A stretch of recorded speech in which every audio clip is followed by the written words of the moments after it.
Hello everyone, I'm Brian. Today I'm reacting to Death, Decay, and Fragile Beauty, Impermanence in Vedanta and Buddhism. I saw this, I was like, that seems pretty interesting.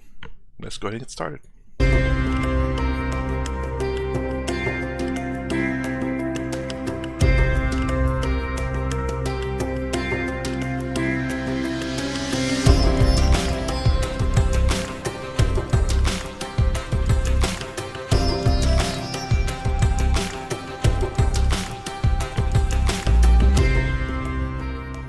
The various traditions of Buddhism and Vedanta contain a surprisingly diverse collection of spiritual teachings. Yet, without exception, all these teachings are fully in agreement about one central principle, the principle of impermanence. In ancient times, Gautama Buddha and Sri Krishna both taught that spiritual growth depends on turning away from fleeting worldly pleasures. Over 1,000 years ago, great Buddhist and Vedantic scholars like Nagarjuna and Shankaracharya used precise logic and powerful reasoning to demonstrate the metaphysical foundations for the impermanence of all that exists.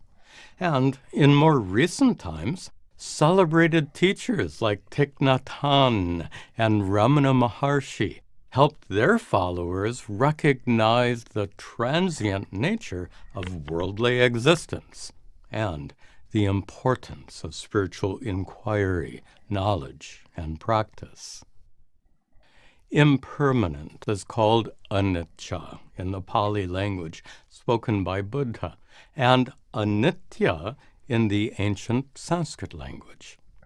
Impermanence is related to change, and it's a matter of common sense that everything changes. Nothing remains static, and that's true both for physical things as well as non-physical things, like your thoughts and emotions.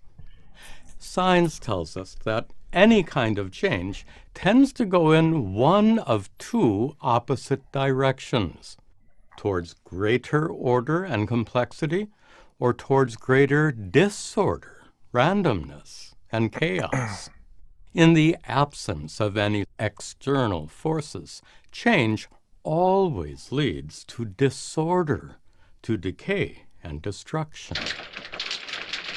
This is the principle of entropy, what scientists call the second law of thermodynamics. Due to entropy, anything made of individual pieces eventually falls apart. Atoms, mountains, and even vast galaxies are all subject to decay and destruction. And that fact applies equally to your car, your home, your body, your loved ones, to everything you hold dear. And whenever you lose someone or something that's dear, you suffer. The teachings of Buddhism and Vedanta are meant to help free you from that suffering. It's certainly true that we suffer much less nowadays due to the comforts of modern life and advances in medical care. But even young, healthy billionaires who live in luxury with their families and friends are still subject to suffering, both from headaches and from heartaches. Now, imagine that you took a new medication developed by scientists that could prevent any kind of physical or emotional suffering 99% of the time. As wonderful as that sounds, during the 1% of the time when you're suffering miserably, you would probably curse those scientists. The fact is, we want total freedom from suffering, not just less of it. But how is that possible? I'll push back a little bit on that. I'd say if there's a way to reduce suffering, I'm sure people will be grateful for that. And what I mean by this is that, for example, we have the it's something that you can see, I think you can see in people even nowadays with certain things. So for example, imagine we're suffering, like constantly. Then I'll imagine we get a pill that all of a sudden half the day we're suffering, the other half we're not. We are so grateful for that. Because we've always just known suffering, and now we only suffer half the time? That's amazing. That's 50% less suffering. How can you not be grateful for that? But then the next generation grew up with this medication. They only suffer half the time. That's the only thing they know, while our generation suffered all the time until that medication came out. So now the standards of how much we suffer has shifted to all the time to half the time. Now, oh my gosh, we're suffering half the time. I can't believe that. That's the new standard now. Now the medication that makes us suffer half the time is not something that they appreciate. That's standard now. You can kind of see that with a lot of electronics and things and gadgets and stuff. Like, I mean, sorry, it's kind of hard to tell, but it's kind of difficult, but you can kind of see it with technology. We used to wash clothes by hand. Now we have a washing machine with wash plates and cups with our hands. Now we have a dishwasher. Some people do. But yeah, now those become the standards, standard of living now. You don't hand wash things anymore. People don't know how to hand wash anymore. They know how to throw it in the machine and just wash it. That's the standard of living now. So as things become the standard, we become less grateful. That applies to a lot of things in life too. Not just technology, but our way of life as well. It becomes pretty problematic. It's kind of sad that these grateful things that we should be grateful for now has become the standard of living, and not grateful for it because that's the way it should be, not the way it, wasn't. I hope that makes sense. One of the rishis, a great sage from ancient India, said, "Through impermanent means, nothing permanent can be attained." And since everything in the world is impermanent, any worldly relief from suffering will also be impermanent. Yet Buddhism and Vedanta both claim to provide lasting, permanent relief from suffering. Even though their teachings are quite different, they both begin with the very same observations. They say, because everything in the world is impermanent, you are subject to losing all that you consider dear: loved ones, health, employment, money, as well as pleasures, physical comforts, and so on.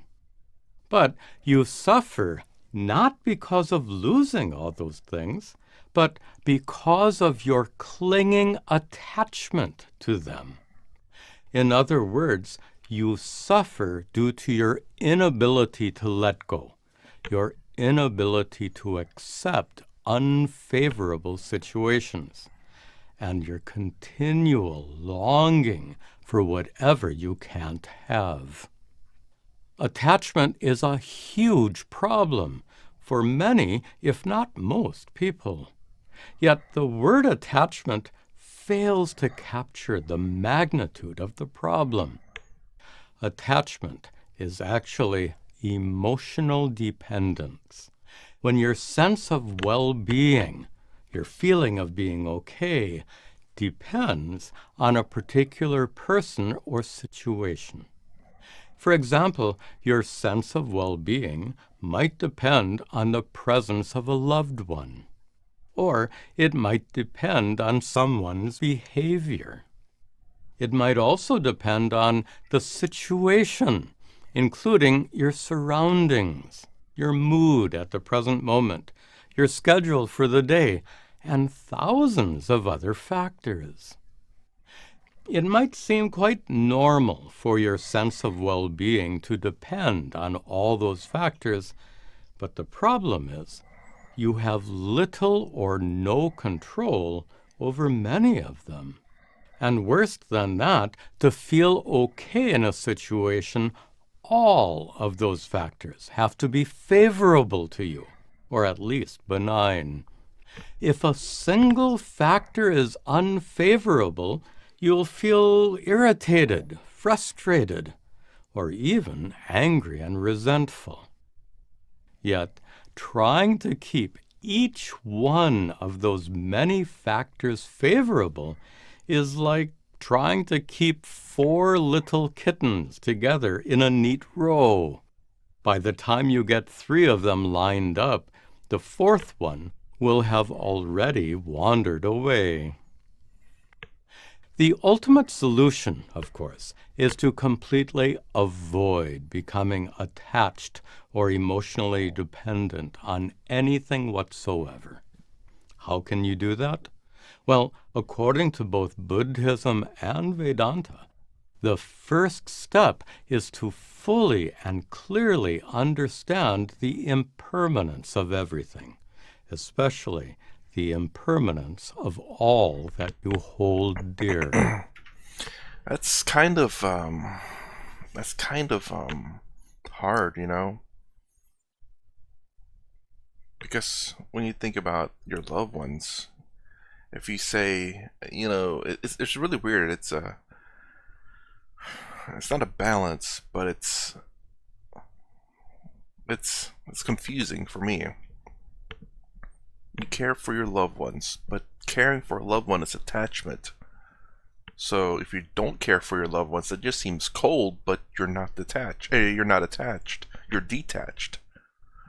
But I mean, then when you think of Swami Vivekananda, he very much felt a lot of things, at least as far as I've heard, which is very confusing because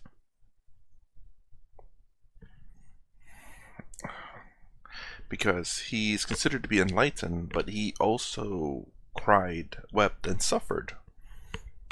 But I think people will say, well, you can separate the two, where when you know you're enlightened and your true self is untouched by the suffering world, but the body can be touched by the suffering world. The body itself can suffer, but your true self does not.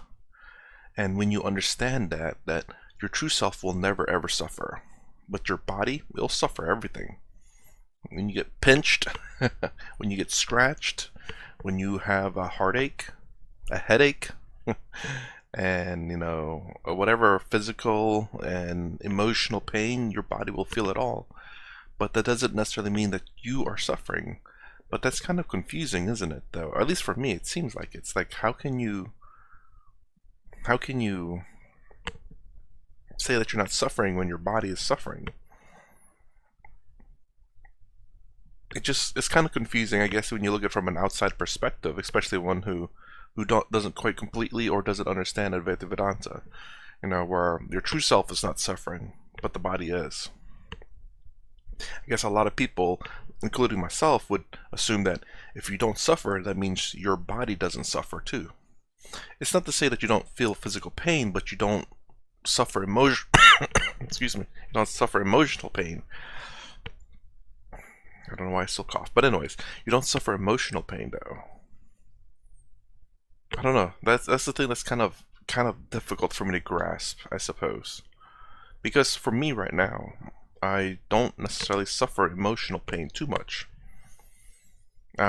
Because I understand, so I'm not emotional, but I still care for people. But I understand if they do certain things, I'm not going to get hurt by them. So that's the way I've thought about Advaita Vedanta, even though I don't believe that's the right way. It's perhaps maybe one way, but not the full way of understanding it or practicing it. It's very interesting. I guess let me know that, in your opinion, do you still do you believe that enlightened beings will still feel emotions, will still feel hurt and suffering in the world, but their true selves aren't. And that's kind of the weird things, because then how do you know if they're not really suffering, you know? I mean, if they're suffering in this world, how can you prove that you're not, you yourself are not suffering? Anyone can say I'm not, my true self is not suffering, but if they don't show it, prove it, then it's kind of weird. Let me know. When you completely embrace the fact that everything is impermanent, you'll be much less likely to develop attachments in life. Attachments to people, to pleasures and comforts. Attachments that make you suffer. Now, that might seem like a really harsh teaching. It suggests that you have to become emotionally detached from everything. But the fact is, unless you break free from all attachments, you will never be free from suffering. Fortunately, breaking free from all attachments doesn't mean that you have to become emotionless, aloof, and indifferent to everyone and everything in your life. For example, the Dalai Lama is presumably free from all attachments, and yet he deeply embodies compassion, love, and kindness.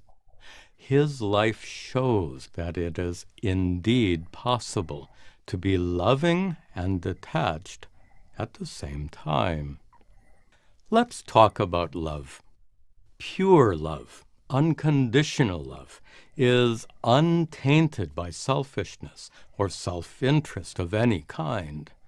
But that pure love is often undermined or obstructed by attachment. For example, the love of parents for their children is often mixed with attachment. This becomes obvious when parents demand that their 20-year-old children choose only certain careers and marriage partners, even when those choices would make their children miserable. These demands are the result of the parents' emotional needs to fulfill their own goals. Goals like having children who are doctors or engineers and are married to partners of their own ethnicity and religion. Obviously, such demands are born of clinging attachment, not unconditional love. It's hard for parents to let go. On the other hand, mature, healthy detachment can enable you to love and support others unconditionally, without being swayed by your own needs or personal agenda. And that healthy detachment can be developed by fully embracing the impermanence of everything, as taught in Buddhism and Vedanta. We can't discuss those teachings further here, but you might find it helpful to watch my video on Buddhism and Vedanta using the link below.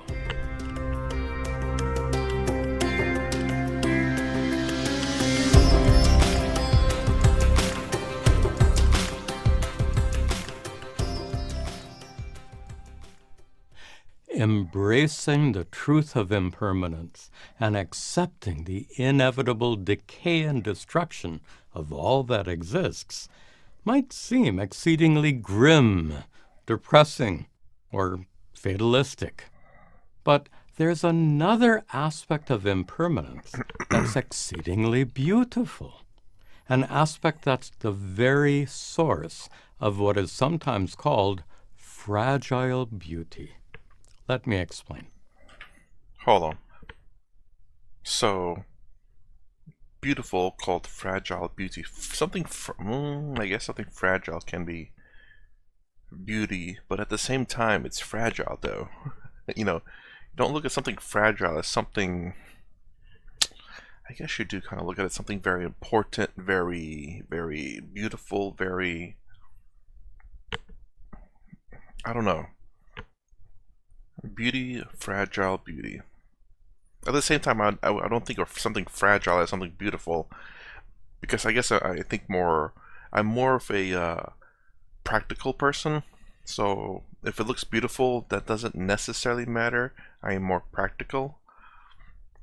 So if for example you have a pen that you're used to write, it needs to be smooth, feels nice, then it looking beautiful. It needs to feel comfortable and write nice, versus it being so elegant and beautiful. I can do without that. And then if a pen is fragile because it's so beautiful and elegant, I don't even want to use it. It's not useful to me. It's garbage. So, like a flower is not for me. I'd be happier with an orange tree, or something that can have some practical use. Orange tree, apple tree, pear tree. That's much better than a flower, because a flower may look beautiful, but it does nothing for me. Whereas an orange tree, if it grows some fruits, that's amazing. Get some free orange, or pears, or apples. Compare these two flowers. This one was made from plastic, probably someplace in China. This one was produced by a living plant growing in the garden here at our ashram. If I were to give you one of these, which would you prefer? No doubt you would choose the real flower. But why? After all, this flower will continue to look beautiful for years to come, whereas the real flower will wilt and fade in just a day or two. But the very fact that this flower will remain beautiful only briefly somehow adds to its beauty, its fragile beauty. We tend to treasure beautiful things more dearly if their existence is fleeting. For example, we treasure a live musical performance that lasts only an hour much more than a pristine digital recording that will last forever. We cherish the innocence of little children, innocence that will be lost by the time they're teenagers. And we love to spend time with aging loved ones, knowing that their remaining days are few in number. The fragile beauty of music, children, and elders can evoke deep affection, precisely because it is so fleeting. By contrast, the stately beauty of great monuments like the Lincoln Memorial in Washington, D.C., is much less likely to evoke such affection. That monument of polished granite will last for centuries, but Lincoln himself, who even today is greatly admired and respected, lived for only 56 years after his life was cut short by an assassin. Like Lincoln, your lifetime and mine will be quite brief compared to granite monuments. Yet to recognize the impermanent, fleeting nature of life need not be sad or fatalistic. That recognition can actually make each day of life far more precious. The Dalai Lama once said, "Awareness of impermanence and appreciating our human potential will give us a sense of urgency that we must use every precious moment." That's a really important insight.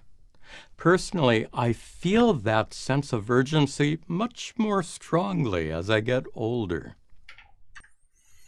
That's an interesting thing you said there about as the precious things in life as he gets older. It reminds me of what Dandapani has said about he usually asks people, it's like, if you only had 5 years to live, you without a doubt you're gonna die in 5 years. what would you do? You would end up, or 6 months I think is what he actually gave, not 5 years. 6 months?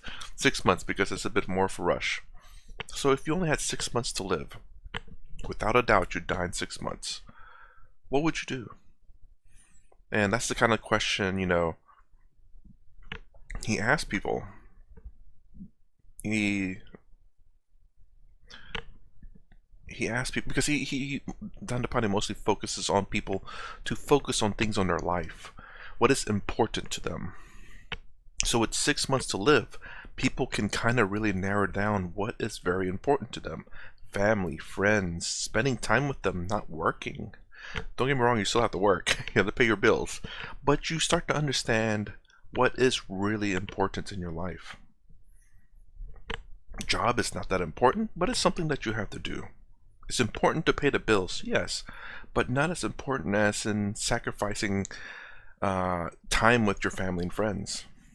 Find a good job that pays good, and maybe occasionally sacrifice a little bit of time with the family and friends, but majority of the time has to still be with them. Go on vacation, and but I mean, obviously it's always going to be a balance, because you cannot just be spending money like crazy. You never know what's going to come up when you need to pay unexpected bills. And at the same time, you can't just save up. Again, it's kind of like this happy medium. Where that medium's at, I don't know. It's up to every individual. Everyone's a little bit different. Everyone earns a little bit of different money. Where you're located and what you can do is all a little bit different. But yeah, it's about. But the important thing is, not everything has to be about spending money. Spending quality time with your family, friends, or what is important to you matters more than how much money you spend. Acknowledging the fact that my life could end at any moment has become a spiritual practice for me. I don't find this sad or fatalistic at all. It energizes me. It strengthens my commitment to spiritual practice, teaching, and producing videos like this one. A great Indian poet, Rabindranath Tagore, expressed that same sense of urgency in some of his poems for which he received the Nobel Prize in Literature.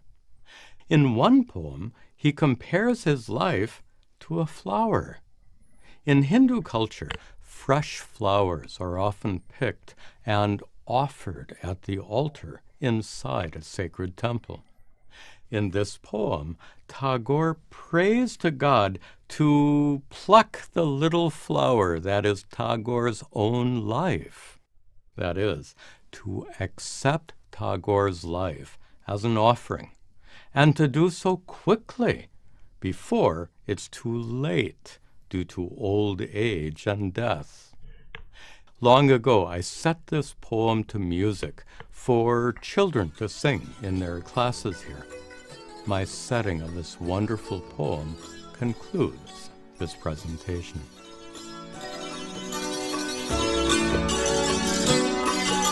Pluck this little flower, take it, delay not. I fear it might droop and drop into the dust. It may not find a place in your garland, but honor it with a touch from your hand and pluck it. Pluck this little flower, take it, delay not.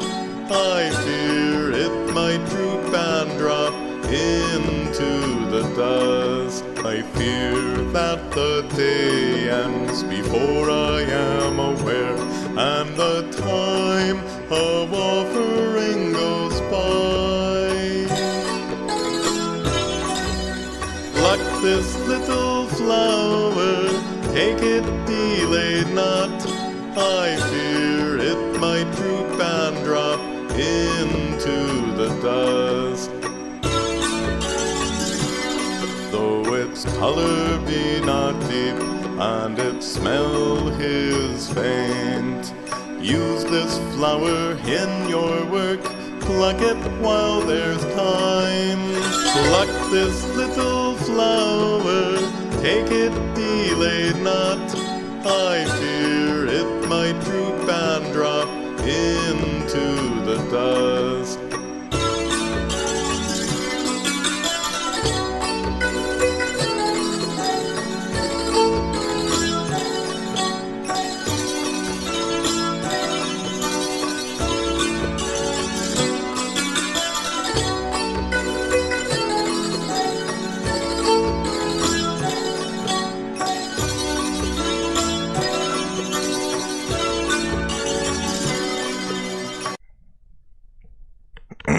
Okay. I was trying to understand that music, that song that he sung, the poem itself. Only after hearing it once, I'm not quite understanding it, I'm sure. But it's very odd. It says, pluck this little flower. Basically, I don't know what that means, though. Because it says, before I wilt and die, basically. Essentially before he expires. So, my initial thought was, choose me. But by choosing him, he dies. Because he's removing him from the earth. But another way of looking at it is enlightenment. Is also the other thought I'd had. My initial thought was the death. As in, remove me from this earth. Because you pluck the flower from the earth and offering it up.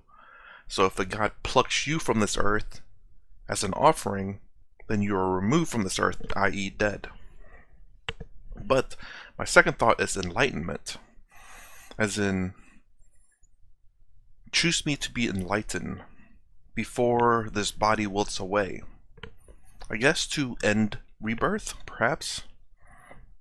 Those are the only two things I could think of after only hearing it once. The initial thought, I'm pretty sure it's wrong. The second thought I had, I'm pretty sure it's mostly correct.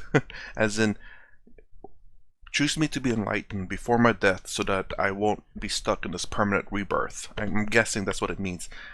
I mean, again, my second initial thought was just, choose me to be enlightened. That is all.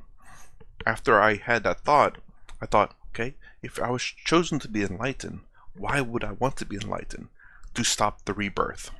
To stop the suffering. To stop samsara. But, and it's like, okay, enlighten before I die, before I will. That makes it more so to end the cycle. Because why not at the very beginning choose me to be enlightened throughout my entirety of my life so I don't suffer? But choose me before I die would indicate that it doesn't matter how much I suffer through life, but don't make me be reborn into this world again. Choose me so that I am enlightened and not to be reborn again. I don't know. Those are just my thoughts on hearing that music once. Let me know if you know the real answer, or maybe it is up to interpretation. I mean, I'm sure that's part of it, but I'm wondering what your guys' thoughts on that music, and what do you think the real answer is? Anyways, that's my reaction to Death, Decay, and Fragile Beauty, Impermanence in Vedanta and Buddhism. I am sorry, I don't know why I keep coughing, it's really weird, I have no idea what's causing it. But anyways, if you like my content, please consider subscribing, thumbs up, thumbs down below. Thanks for watching, I'll see you in the next vid.